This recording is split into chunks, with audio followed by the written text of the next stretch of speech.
you have it, Vinyl Junkies in the Digital Age. The whole world is going crazy, and Slade were telling us that back in 1972. Now, I've been listening to all the world leaders, Putin, Trump, Sir Keir Starmer, the Prime Minister. Well, he thinks he's the Prime Minister anyway. All the world leaders, the leaders of China, North Korea, South Korea, up the Khyber Pass, down the back passage. The whole world is going crazy. But that's nothing new, and I know who started it. It was Slade. They burst onto the music scene, well, originally as the In-Betweens back in the 60s, morphed into a band called Ambrose Slade, who did an album called Play It Loud, which wasn't especially loud. And then they did Slade Alive, and then in 1972 in December, they released the album we're going to review now. It's possibly the greatest mission statement ever made by a band. It set out Slade's stall so convincingly that you knew from then on in pretty much what to expect from this band. They weren't a one-trick pony, that was the first thing. They weren't just a singles band. This album we're reviewing today was their second big smash hit album. It was their third as Slade, Play It Loud, Slade Alive, and then this one. And prior to that, they'd done an album called Beginnings when they were called Ambrose Slade. So I have lots of information, but they're a band I grew up with and loved right from the off. So welcome to the channel, welcome to this session today. What we're going to review is the iconic album that became hailed as their classic mission statement. It's the album they call Slade? ? In other words, have you been slayed by Slade's music? Brilliant. And there they are, all looking very tough and surly and meaningful, which is fine. And on the back of the sleeve we have some sleeve notes, quite extensive ones, by a guy called Chris Charlesworth, a fantastic journalist back in the day. Wrote a lot for Melody Maker, and I think he wrote for Sounds as well. And he's had a book out the last few months called Backtracking or something. I've got a copy of it. I haven't got round to reading it as yet. But here we have the album that really set out Slade's stall. So Slade Alive was a kind of live album recorded in the studio. This was a studio album. So let's go back a bit to remind ourselves who Slade were. And I mean that in the past tense. There is no such thing as Slade now. There are things calling themselves that. Don't be fooled. You don't have Noddy Holder, Jim Lee or Don Powell in the current bands calling themselves Slade. So the band was formed in the West Midlands, originally back in 1966 as the In-Betweens or In-Betweens. And their musical style started out as a pop and rock kind of hybrid. They covered just about anything that would have been played on a jukebox at the time. They did everything from Motown through to Frank Zappa stuff, quite hard to play. And they developed into a heavy riffing glam rock style band with that glam rock identity. I think it was Liam Gallagher said they looked a bit like the Diddy Men with their colourful, outrageous clothing and so on. And they never really lost that kind of fun, don't take us too seriously image, right down to actually releasing with complete abandon a whole array of semi-novelty singles in their time. The band consisted of, and this is the only band worth bothering with by the way, line-up-wise, Noddy Holder on vocals and guitar, Dave Hill on guitar and vocals, here's the goofy one, Jim Lee, the brainy one, he was bass, violin and keyboards. He did a lot of stuff, him. Don Powell was their powerhouse drummer, still drumming now, by the way, with his own little outfit, the Don Powell Band. The album we're talking about, Slade, with a question mark, was originally released in 1972. It was the second studio album and the fourth overall album, if you include Beginnings.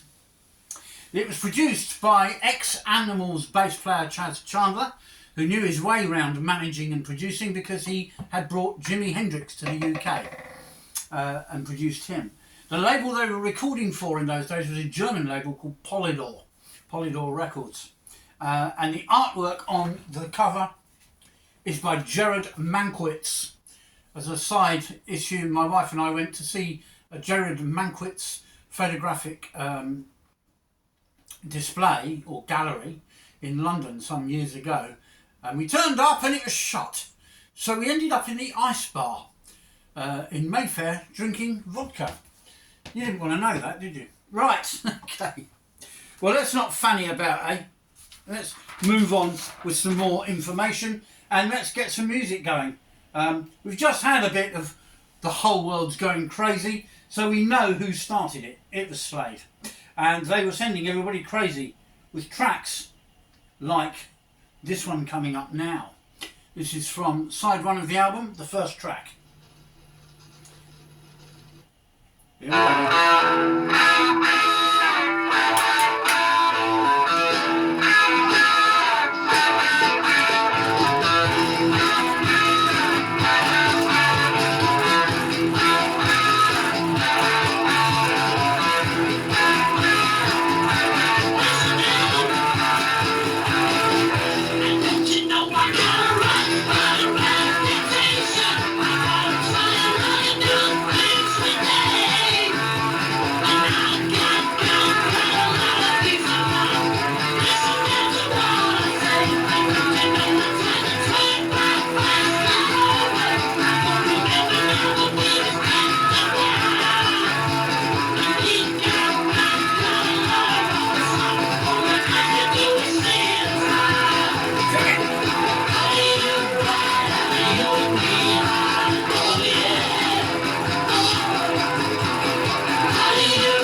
So if you thought that track was called How Do You Ride and was a bit of a double entendre, you're not wrong.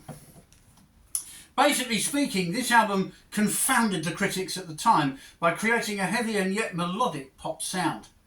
It was based around deftly played but paving slab-sized riffs. They were like big slabs of concrete, as you can hear. This sound you're hearing on this first cut, How Do You Ride, emulated exactly the live sound and feel that they got on Slade Alive, but this time in the studio.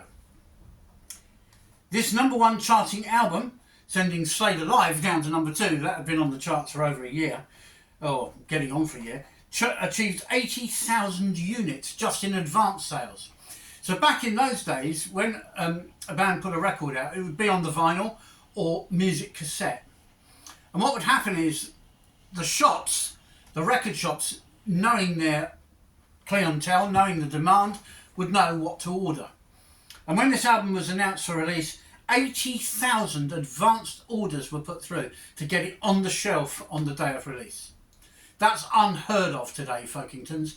Unheard of. No physical copy of any album anywhere under the sun, including Adele, is ordered in that vast amount of copies in advance.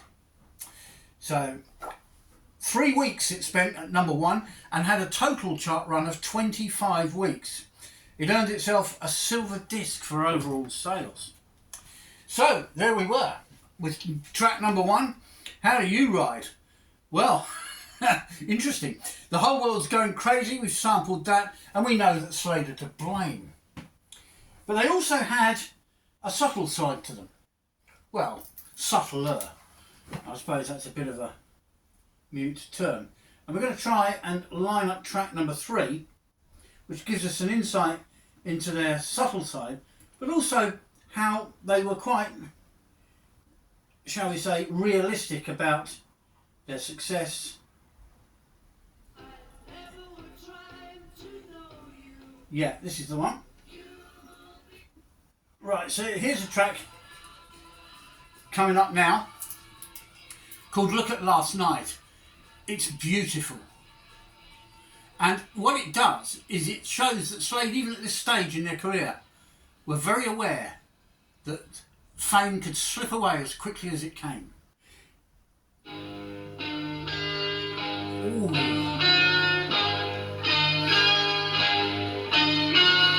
Look at last night, look at last night, everyone trying to know you.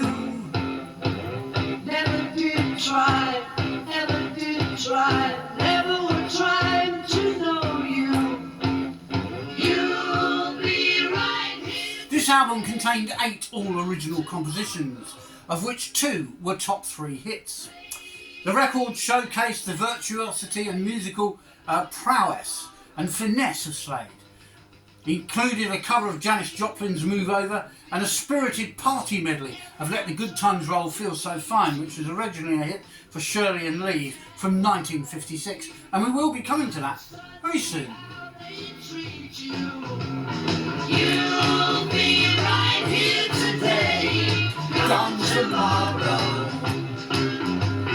Maybe they'll care today, but not tomorrow. No, no!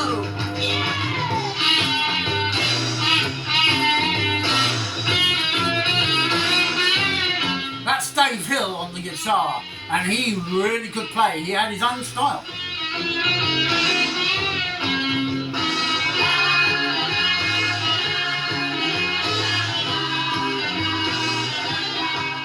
Very rare for Slade to do some la-la-la-ing. They very rarely got stuck for words. Look at last night, look at last night.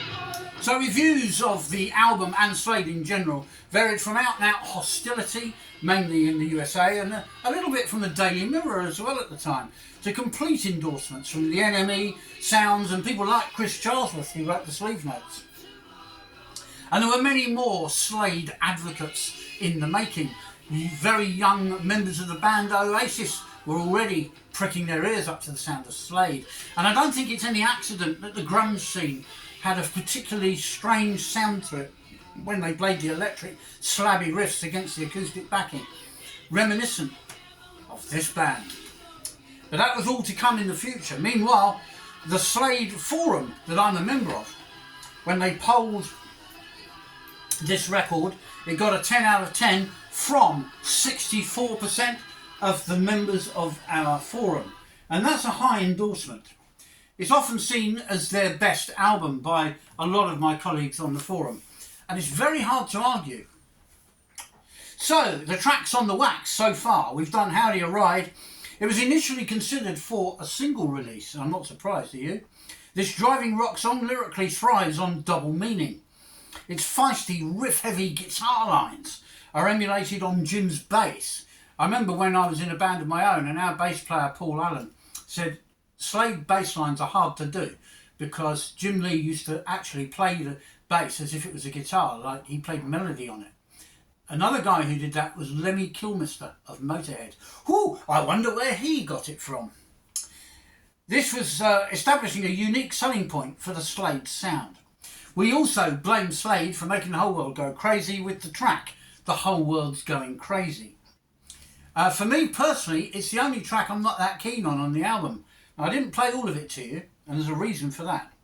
The throbbing bass is high in the mix, another feature of the Slade sound, in a bit of a hastily assembled and slightly derivative song extolling Slade's virtues as a rock and roll band, sending the fans crazy and having a good time. Another Slade hallmark, and the song was credited to Noddy Holder. The reason it's my least favourite on the album is because it sounded unfinished. As you get towards the end of the song, the ad-libbing almost becomes kind of desperate and clutching at straws, almost like they're making it up as they go along. Perhaps they were. Some people made their name on that, Captain Beefheart being one of them. Look at Last Night, which you've just been listening to. What a classy track. This lush bluesy ballad reflected on the fickleness of fame, and with almost prophetic candour, a restrained Noddy Holder vocal in tones rather than screams. And when I say almost prophetic candour, of course Slade in a few short years were to fall from grace very quickly. They did rise again, of course, like a sphinx, but they certainly had all the things you hear in Look at Last Night. Last night they loved you, now they don't want to know you. All that happened to Slade. It's possibly the best arrangement and production job on the entire album. We then come to track 4. Much of this album is so breathtaking, it's hard to put into words. 1, 2, 3, 4. And it's one of the reasons we frequently play bits from records on this channel. And we will probably be in trouble one day for doing so. Right, so that's the beginning of it. Near enough. Okay, so listen to this track. It's called I Won't Let It Happen Again.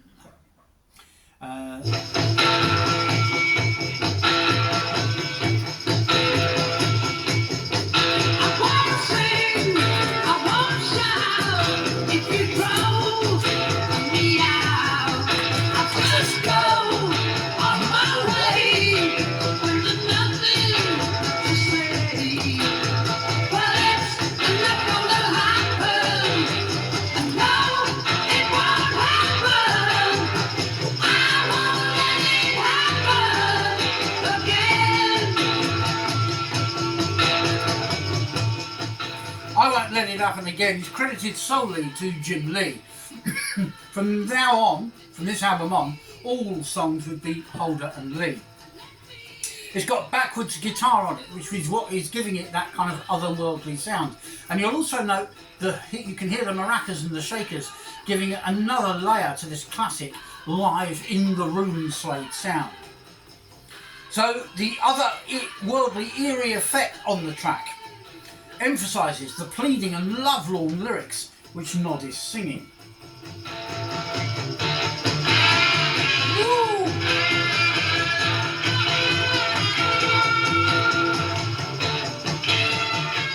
More of that Dave Hill sound there on the guitar.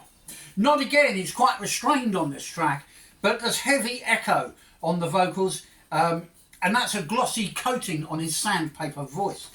Really, really effective. A standout track. Is there any track that isn't a standout? Well, now for something completely different. Do you remember Janis Joplin? Okay. Well, this is not her.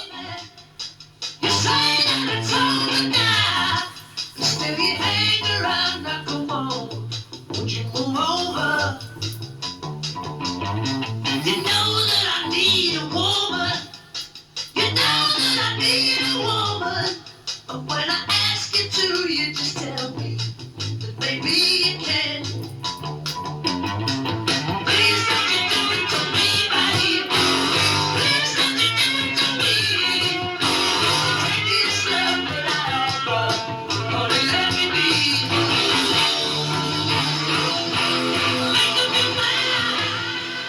Move Over from Janis Joplin's Pearl album. Slade take the song, make it their own, and in doing so, literally lift the whole thing and make it even weightier than the original. They basically transformed the bluesy Janis Joplin into heavy metal in one foul swoop. With a subtle vocal and bass interlude halfway through, the band literally beat the rest of this classic rock into submission. It's a classic rock track, and they just hammer it and pound it into submission. I give up, I give up. I've been slayed. But as an out-and-out rock band, Slade were never fully appreciated, although they were appreciated as a pop band. And this track is something which proves the point. Move Over, Janis Joplin. My word, what a piece of music. So that ends side 1 of the album. Now we've got the Spatter edition of the album. I thoroughly recommend it. It's a really good pressing, lovely and flat. Rhino, take notes please. Spatter vinyl plays beautifully. There's a lot of arguments about, do coloured vinyl and spattered vinyl, are they less good pressings than black vinyl? All vinyl in its basic form is clear. So black, yellow, red, whatever you shove on it, that's a colour that's added or a shade. So yes, these pressings are equally as durable, equally as good as their black counterparts. The ones to be wary of are the picture discs, as we discussed on our review of the Grateful Dead American Beauty album. They can be a bit flawed. We're flipping Slayhead over to side 2 now to get on with side 2. We kick off with my son Daniel Skelton's favourite Slade song. He absolutely adores this song. It's got a great drum intro. Have a listen to this. It was a big smash hit for them. Here we go.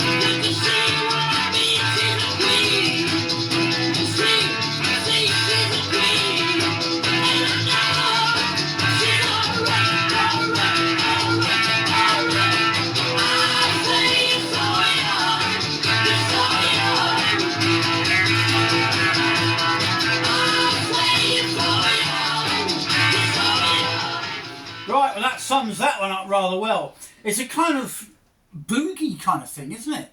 Goodbye to Jane. This was a huge number 2 hit for the band that had an almost Rolling Stones boogie vibe to it, in a song about an interviewer that Slade encountered in America.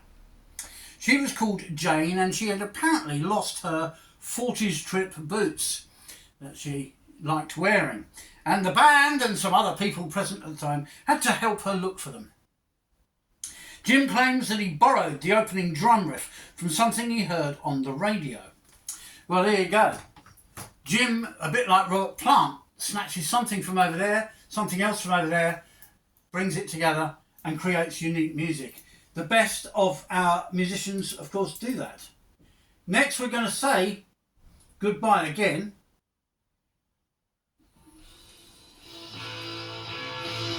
Here we go.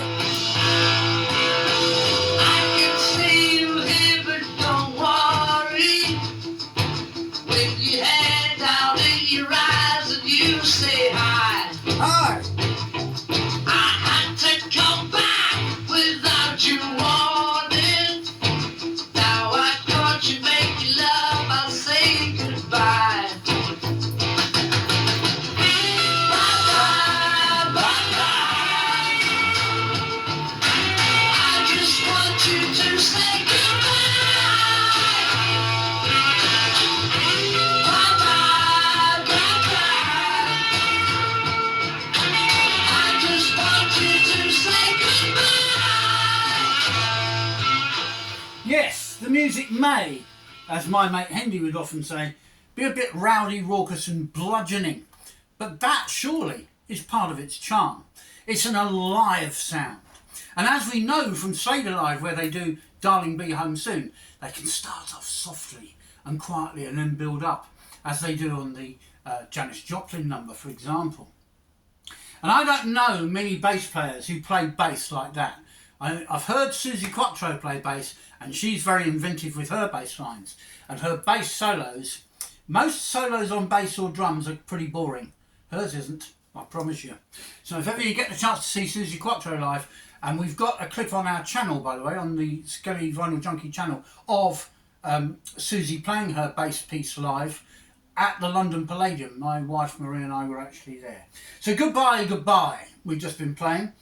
It's another stomping melodic rocker, as you could hear, with some really crunching hard-edged riffing. And did you hear that shrill from Dave Hill's guitar yet again? This time Holder is not holding back. I had to come back without you warning. My God, you'd shiver in your boots hearing that. You know, can you imagine him coming home from a gig or a tour? I had to come back. Flippity gibbets. There's no living with Noddy Holder. Poor Suzanne. Okay. The words are about catching your partner cheating and slinging them out the house, you know. Bye bye. It's a wrathful, scornful lyric, and the track doesn't resist the temptation to go too fast. It plods along to get its message right across. Bye bye. You know, you're not going to miss the point, are you? Let's face it. So this just shows off the fantastic guitar lines in the track, riffing like I've never heard before or since. We then come to the next big hit, which is cut number 3 on the record. I'm not even going to tell you what it is. If you don't know, then where was ya? I don't want to drink my whiskey like you. I don't need to spend my money, but still do. Don't stop now, come on. Another draw now, come on. I want a lot now, so come on. That's right, that's right. I said, wow, but we're all crazy now. I said, wow, but we're all crazy now. And you know the rest. So if you don't believe that Slade sent the whole world crazy long before Putin, Trump and Sir Keir Starmer and Theresa May and Boris Johnson and all those guys, long before all these bad actors, Slade were at it, driving us completely crazy. And Mama, We're All Crazy Now was the guys saying, basically interpreting into our language, that's Mum, we're feeling a bit crazy, we feel a bit woo-hoo. In other words, mental illness. Yeah, it's the new thing, isn't it? No, it was back then. There you go. You're driving me crazy. What is it? I can't get my head round it, is a modern way of saying it. Ringing any bells? Slade were there first, long before you ever thought of it. This mental health nonsense. Right, so with this #1 hit single, Slade were capturing their live sound and also the audience reaction to it. Mama, We're All Crazy Now. They were almost telling the audience how the audience were feeling. Both in the studio and on the record, Slade were creating this incredible live party feel. And no one has done it better since, quite frankly. They were layering on the hand claps, the boot stomping, the heavy reverb. This was powerhouse pop rock, as defined by not only the band, but with Chas Chandler egging them on all the way and adding more and more things to the sound to give it that fantastic noise that you hear. This is the best you'll ever get from this type of music. They were getting radio airplay, to put it into context, alongside the likes of Suzi Quatro, Sweet, T-Rex and Mungo Jerry, among others. The glam era, or glam rock era, was underway, and Slade were the front runners. They really were. And imagine, I was actually 13 at the time, listening to Noddy Holder saying, I don't want to drink my whiskey like you do. I want another drop now. And here I am, 50 some years later, and I love my whiskey. I think I can blame Noddy for that as well. So, track 4. We're actually doing a bit of everything on this record because it's so good. This shows yet another side of Slade. Have a listen to how this one starts. I must get the beginning of this for you. Here you go. I don't mind if there's a change in me. I'm on time. That's how I've got to be. Am I being cruel? Am I being cruel? I glanced on your face. It seemed the best place for acting a fool.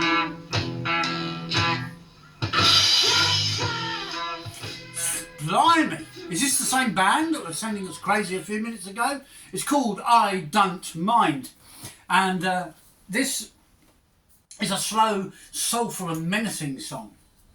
It builds up from brooding threats all the way to full force in one song, giving the album a lot of light and shade, I would argue. The effect of this is quite unsettling, to be honest, to the listener. I remember when I first heard it, I thought, flipping heck, scary stuff. And yet it's immensely impressive coming from a group like Slade, who most people had put into a bracket of noisy louts. Far from it. There are other sides to their skills, shall we say. Now, this kind of thing set them apart from the myriad of singles bands, which were generally big thing in the 70s, was getting your hit singles. Slade were quite keen to build up a reputation for albums as well. And Dave Hill's guitar playing on this track, I Don't Mind, is as dazzling as it gets on this record. Well, we can only finish a Slade record in one way. We have to start partying. We have to say goodbye with something very Slade-ish, very rock and roll. That's the fade out from the track before. What we're going to do now, we're going to sum up with, this is a 10 out of 10 era-defining album, one of the greatest albums ever made of its type. Let the good times roll!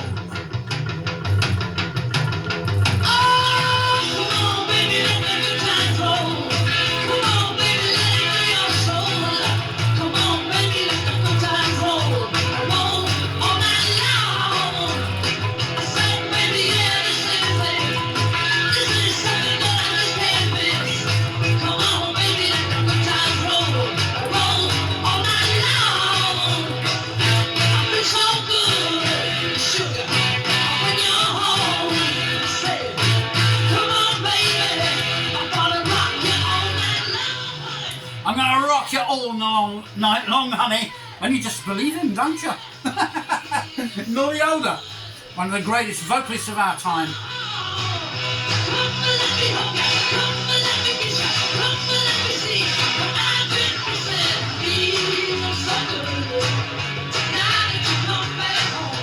I remember when I got the Slade Smashes Greatest Hits package in 1980, when they were making their comeback after the Reading Festival. And my brother-in-law, Paul, at the time, he said to me, that guy is just a one-man party. He said, you hear that voice and you just want to join the party. Sums up Noddy Holder rather well, and the sound of Slade. Let the Good Times Roll, Feel So Fine is a medley.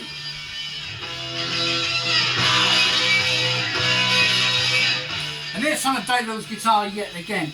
As life-affirming rockers, for Slade fans and band alike, no one could have written a more perfect pair of songs. These two songs welded together, Feel So Good, Let the Good Times Roll, Feel So Fine, Let the Good Times Roll. So Slade welded them together, beefed them up, Sladeified them into a no-holds-barred party-style anthem. To further unite their fanatical following, it strongly represented their live set at the time.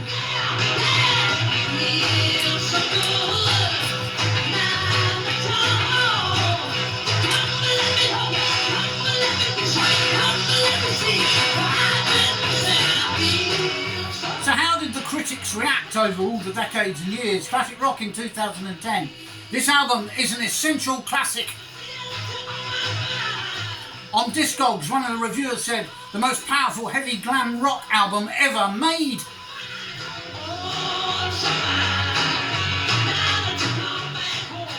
A Discorner review by Nick Carew. There's not much variation on the album, but neither are there any pretensions or delusions of grandeur, so often apparent in the less talented bands.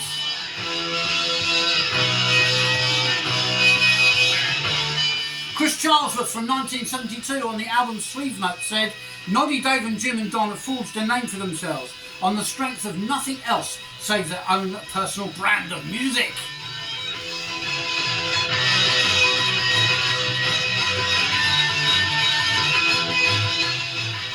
Currently one of the hottest bands in England, this group made its name with unpretentious, no-holds-barred rock, and that is exactly what this set contains, said Billboard in 1973.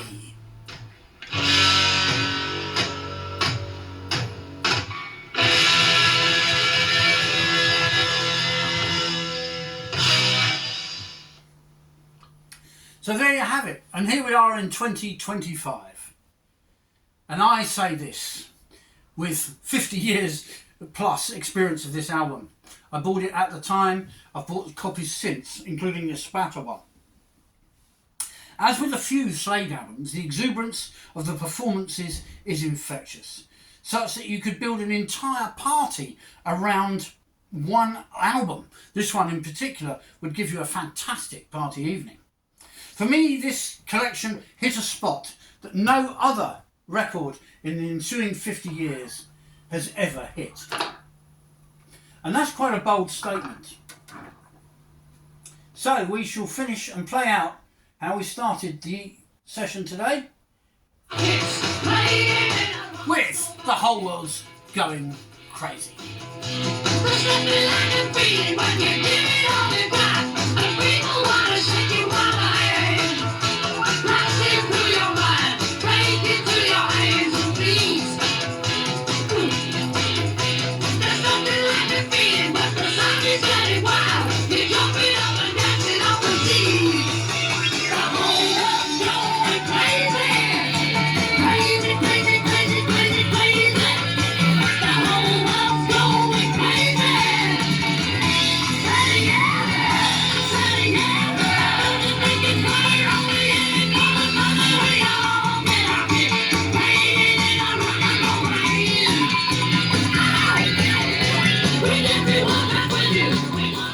Yay! Thanks for listening and thanks for viewing.